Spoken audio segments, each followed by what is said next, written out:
Hi friends, welcome back to my channel. I recently made a video about truth behind moving abroad and how it can be hard, it can be challenging, it can be really isolating and how it actually demands more from you than you've ever expected. I really wanted to be brutally honest in that video, and I tried to be fully honest, received a few negative comments as well. And I honestly thought most people, most young students like you would, change their minds after watching it or maybe rethink their decision. But honestly, to my surprise, you didn't. You are still here, you're still ready, you're still dreaming, you're still watching such videos to change your mindset and work towards becoming a better person. And honestly, this moved me, because it takes a lot of courage to move abroad. That's what I talked in that video. And it also takes a lot of courage to look straight at a challenge and be like, yes, I will do this. If you can do this, if this girl on camera can do this, I can do this. And if you've actually truly decided to move abroad, Australia or any other country, I feel responsible to make this video today for you. And it's not as researched and scripted as most of my videos are, but I feel responsible to make this video because after living here for 7+ years, I have developed certain mindset shifts which I was only able to do after lots and lots of trial and error. After going through lots of difficult situations, I literally came here as a naive stupid student, working brutal part-time jobs, faced hundreds and thousands of rejections, cried myself to sleep for some nights, and still built a life here from scratch. And from working at restaurants, night shifts, whatnot, to now finally working as an analyst in one of the big fours in Australia.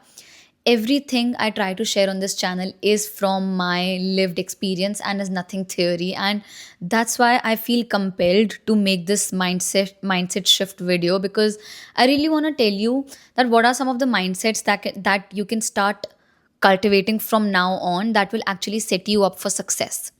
I wish I had watched a similar video or someone back then was making such content, because I had to learn all of these the hard way. So let's prepare you before your plane even takes off. Oh, by the way, my name is Priyanka. I'm a full time data analyst and a part time YouTuber. And on this channel, I talk all things Australia. So if there's something you're interested in, hit that subscribe button.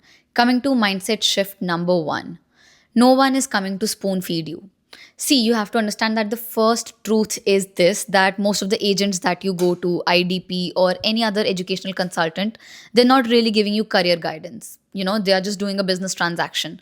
Everyone has to pay their bills, and they haven't been to Australia, they haven't studied abroad. So they are just there to set you up with a university. Universities pay them a commission to get you in. The bigger the university, the bigger their commission is, the bigger their cut is. And you are honestly not just a student to them, you are literally their income, you are literally their bread and butter. So they will always try to send you to a bigger university, a better university, and a course that university is giving them the biggest cut.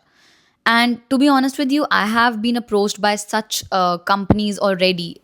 Even though I don't have a huge following, I've been reached out that if you send us students, we will give you a cut. And I've also been reached out by loan related companies or accommodation related companies, but honestly I've always refused them, because I want to build a community based on my true experience. I don't want to build this community based on any false promises. I don't want to promise you that I haven't used. I don't want to sell you what I don't believe in. Okay.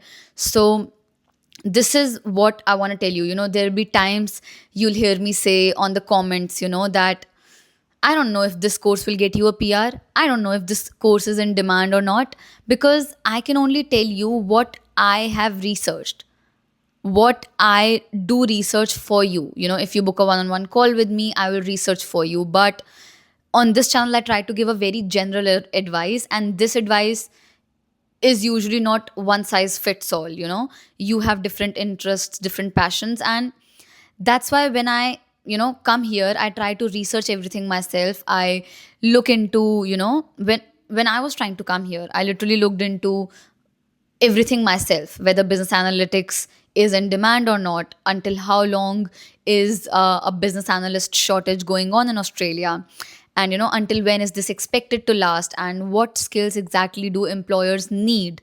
And this is what I will tell you, that you have to do your own research yourself. Let me also clarify something about the job market. Your course alone doesn't define you. It's not like you'll do business analytics and you whether you'll get a job, yes or no. It's not that. It's what you do with it. How are you trying to upskill yourself? So this is what I will tell you at last. You have to do your own research. Go on Google, go on ChatGPT, wherever you can. Try to dig into each and every nitty-gritties about your university, your course, and try to understand, because this is what your future depends on. And it's very, very important. Start cultivating this mindset that no one will ever spoon feed you. You will have to do everything on your own. And I'm sorry if this coming across as brutal, but honestly, this will help you in the long term and you will thank me. And there's also something that comes here in picture. Sometimes growth doesn't look fancy, but it works. You have to choose discomfort over comfort again and again and again. You can't always be like, maybe I'll ask her and she'll give me the answer and it'll be done. Maybe I'll ask this person, they'll give me an answer, it'll be done. No. The discomfort here is that you'll have to research, you'll have to make documents, you'll have to make Excel sheets and understand whether what you're planning to do is actually correct or not. Okay.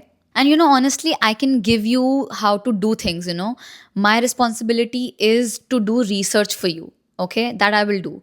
But honestly, no one can really understand your situation, your financials, your goals, your interests, your passions, better than you yourself can. So I can definitely tell you where to go, where to look for things, where to, how, what to equip yourself. It doesn't mean that I'm just saying, oh, do it on your own, don't comment on my videos. No. Definitely try to build your network.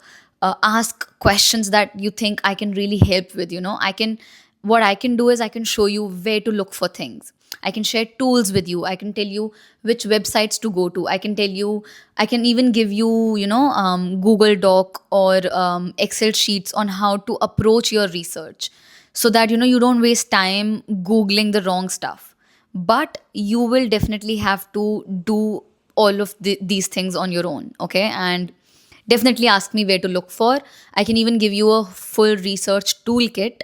But after that, make an Excel sheet, understand your passions, understand your goals, see what courses are in demand, which courses are not, and accordingly decide. And why I'm saying to make an Excel sheet is because science says that once you've actually written something down, written a fact down, the act of writing actually helps you process things better and make better and smarter decisions. That's why I literally, write everything down. I make a to-do list every morning. So writing things down really help you take better decisions. Shift number 3 is actually to build your network before you actually need it. I know you've heard me say this a lot of times, and you might have heard this from other people as well. When you land in a new country, you're literally starting yourself from zero. No friends, no family, no safety net at all. So you have to start building your safety net. You have to start, understanding who can you rely on. And honestly, when you come here for the first time, you literally cannot rely on anyone. And how do you start building your safety net? You actually again need to rely on an Excel sheet. Create an Excel sheet, write everyone that you think you can remember can be a contact here. I literally made one for myself and I can definitely share it with you. You can just comment down below and I'll share it. You need to think about everyone that, seniors from your university, seniors from your school, old college friends, some distant relatives, kisi friend ka friend, someone who can actually just be your support system here, or someone even just to talk to. Maybe try to start making connections on LinkedIn in your industry already, some ex colleagues, or again some distant ones, anyone that you can have a chat with. Because what I believe is that networking isn't just for jobs, it's literally your key to opportunities, information, and survival in this new country. I myself have gotten most of my interviews and part-time jobs and even emotional support just because I kept in touch with people. I always tried to be in contact with people, always, tried to text and ask, hey, how you doing, what's new. And you also have to remember one thing which is very, very important. You have to be a little intentional. You can't just be vague about these things. You can't just be like, hey, can you help me? Help you where? Help you with what? But instead, you should maybe try that. Hi, my name is Priyanka. I'm applying for this role, in this in your company. Here is the link to the job that I'm applying. I'd love to hear your experience, or I would love to see if you can refer me. If you give them some context, if you give them the link of the job that you saw in their company, it can really go a long way. This happens with me so many times on LinkedIn. People reach out to me saying, hey, can you help me? I'm like, what, bro? What do you need? And on the other hand, there are people who would send me links of what they exactly need. People are honestly very generous here, more generous than you think. And when you approach them the right way, they can really help you, and it can really build lifelong connections. So keep networking on your mind and apply the things that I'm telling you here. Shift number 3, which is the most important one, would be your English. It can literally make or break you. And honestly, I'm not saying that I'm amazing at English. I am also still learning. This one might sting, but please hear me out. Your ability to write and speak proper English will define your entire journey here in Australia or any other English country that you're planning to go to. English is their first language. You need to be able to talk to them in English properly. It's the key to interviews, to jobs, to internships, and even the simplest of daily interactions. I Even when I came to Australia, it's not like I always had amazing English. I still don't have amazing English. I'm still working on it every other day, and it's not like you have to sound like Australians or be perfect. It's about being understood. You have to at least try. You have to at least try and give 15 to 20 minutes every day to learn and get better at English. As I'm talking, you can obviously see that I still have my Indian accent. It's still Indian English accent, but I consciously work towards making it sound clear, especially to my Australian colleagues. Trying to make it clearer and smoother. And at work, I often even try to develop an Australian accent. To my colleagues, so that they don't have to keep asking me to repeat, because that used to happen a lot with me as well. And it's embarrassing. And it's not because I'm trying to fit in, but because I want to connect, collaborate, and lead. I want them to understand that even though I come from a different country, I have put in an effort to work on my English. I will never forget, there used to be a time when, at Macca's McDonald's drive through, whenever I would order, there would always be times that they would ask me, sorry, can you say it again? Can you say it again? And I used to feel so embarrassed. I can't even tell you. But, eventually I changed the narrative in my head. It wasn't like they were trying to mock me, or they were like, I don't know who this person is. They don't even know how to speak English. It's not like that. They are not used to my tone and, hearing my kind of accent. So I made it easier for them, and that helped me. I tried to bring in an accent. I tried to talk more and more in English, so that I develop an accent. I am getting better at English. I started watching shows on Netflix without subtitles, so that I am understanding it more, and that's how I deliver my English as well.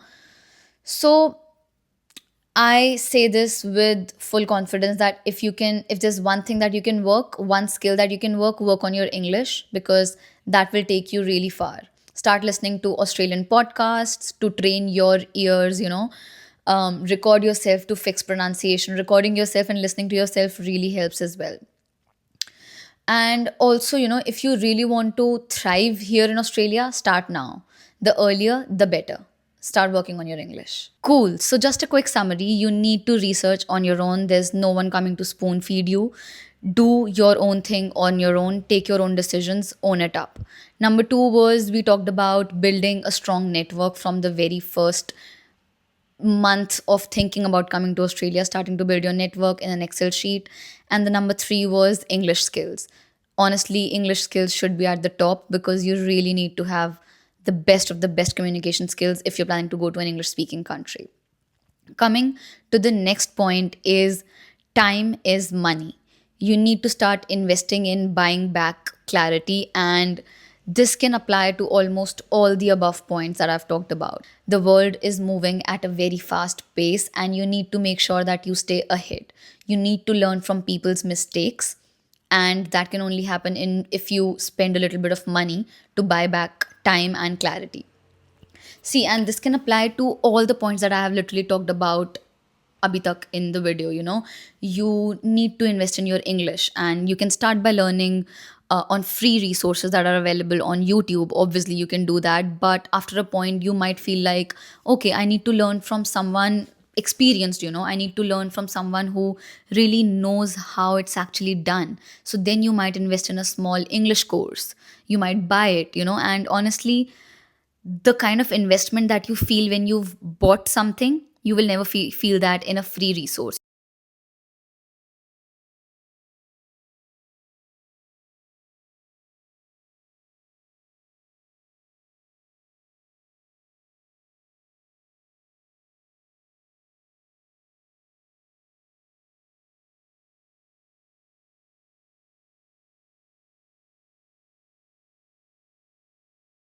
It happens with me.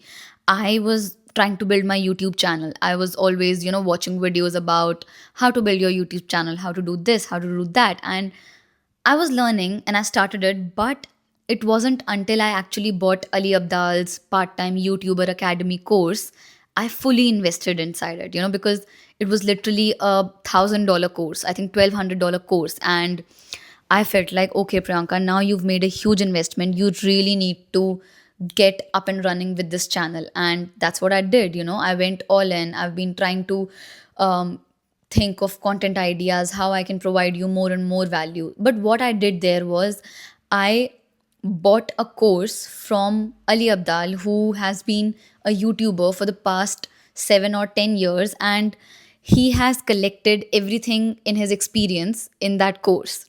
And I got that. So instead of spending 6 to 7 years to learn what he learned, I just paid him and bought that from him. And this is what I want to tell you, that, if you invest in buying back clarity from someone who has experience, you win in life.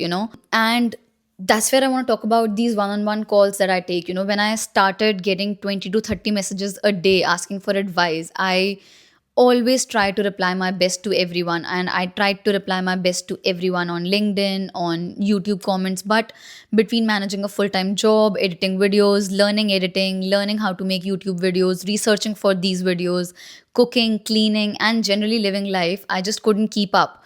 And I thought, how about I attach some incentive to this by starting a one-on-one call, so that I also get something and the other person also gets something. So I introduced these one-on-one calls, and it wasn't just to make money. It was to make space in my calendar. It was to help you guys so that you can speed up your process. And honestly, I never thought I'd say this, but I'm so glad that I started these one on one calls, because I can see that people really take away so many things from these calls, because obviously agents don't know how things work here. They haven't lived here. And people who've booked calls with me until now, I think I've had more than, I don't know how many calls I've had, but I've had so many calls until now. And it saves weeks of confusion to people. People ask me whether this course is right for them or not. And I can't just say that based on your comment. But when I talk to you one on one, I can understand who you are, what your interest is in, what's your financial background, what's your future looking like. And that's how I can actually talk. And after doing these calls, I realized that there's so much information that you guys don't know, because obviously, how will you? You haven't lived here. So, just understand that buying back time doesn't always mean outsourcing tasks. It's not like you just asked an agent and he did it for you. It literally means learning from someone else's mistakes, because whatever I tell on this channel is from my mistakes. These mindset shifts are literally from my mistakes. And instead of you repeating them and then learning, you can just buy them basically, and understand. Honestly, I try to cover as much as possible in these free videos, free resources, but everything is not possible. And this is not an ad. I'm just telling you something that I really believe in, and I've actually seen the impact that these calls have been having. So if you can afford it and you are stuck somewhere, I promise it'll be worth it. Coming to the next mindset shift, I really want to talk about how believing in yourself and actually backing it up with action can make a huge difference. And I'm not even lying. I have hundreds of examples for this one. You'll have your hard days here, you'll have the hardest days when you come to Australia, and there will be days when you'll feel invisible, lonely, unworthy, completely lost.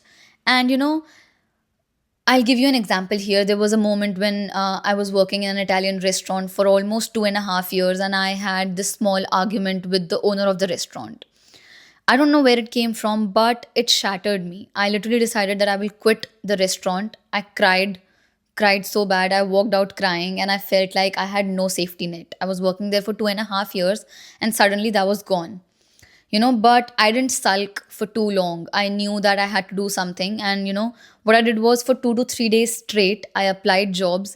I applied every job that I could find, be it cleaning, I don't know, everything. And I wasn't just easy applying on LinkedIn. I was literally customizing everything. I was strategizing. I was applying data entry jobs. I was applying call center jobs, anything and everything.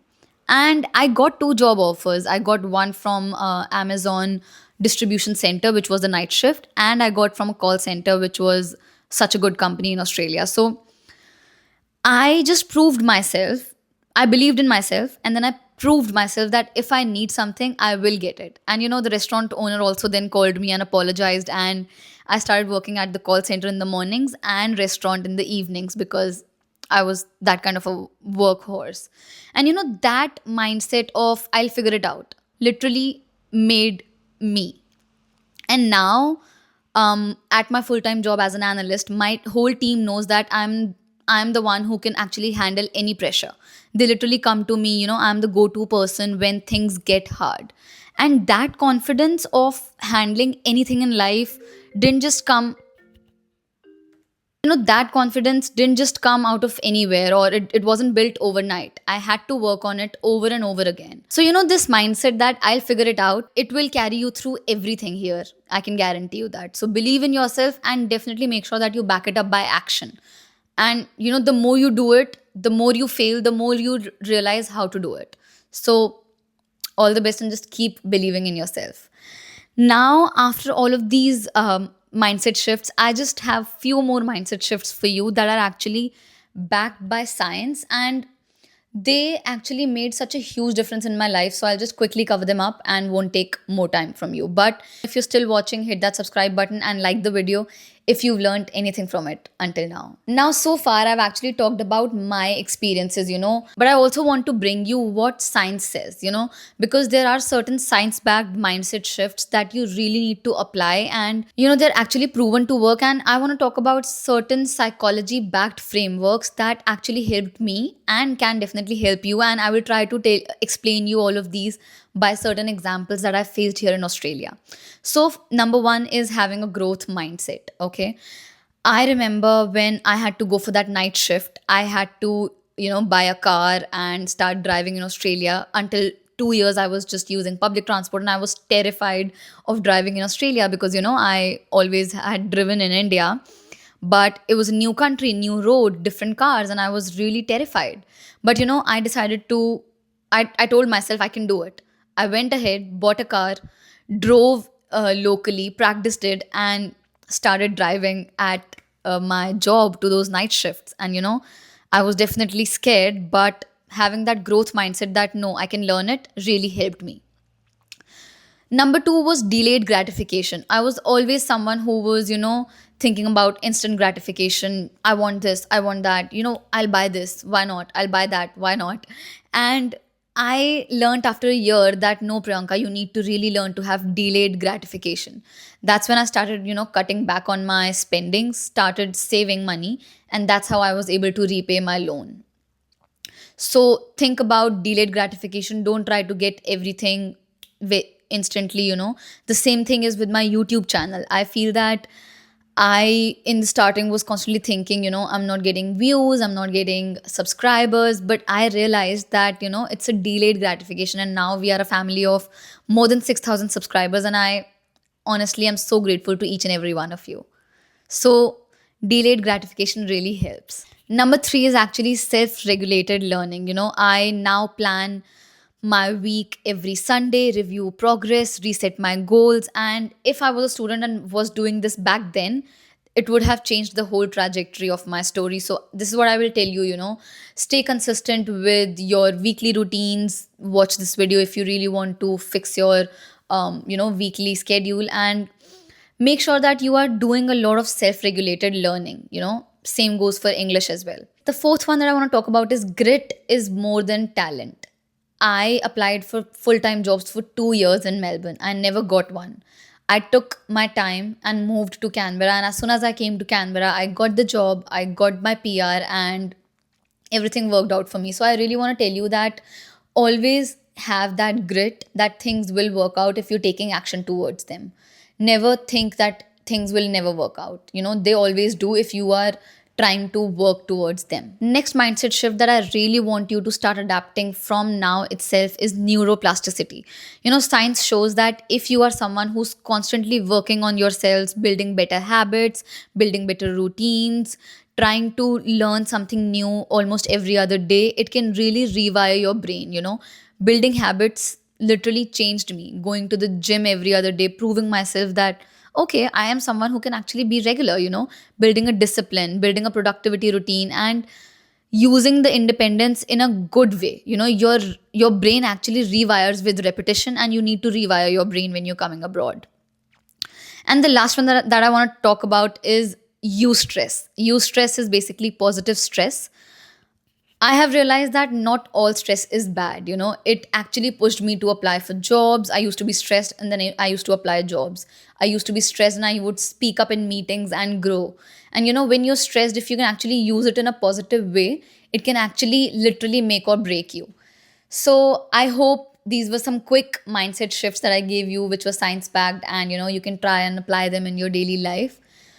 Honestly, if you're still watching, thank you so much. You're serious about this journey, and I really, really wish you all the best. If you're still here, you're not just looking for a way out, you're looking for a way forward, and that makes me that makes me really happy for you. If this video was helpful, please comment down below. Let me know your story. I would love to know it, and definitely hit that subscribe button because I've got so much more that's gonna come your way. So hit that subscribe button, and if you really still want to know the truth of coming abroad, you can watch this video here, and I will catch you in the next one. Thank you.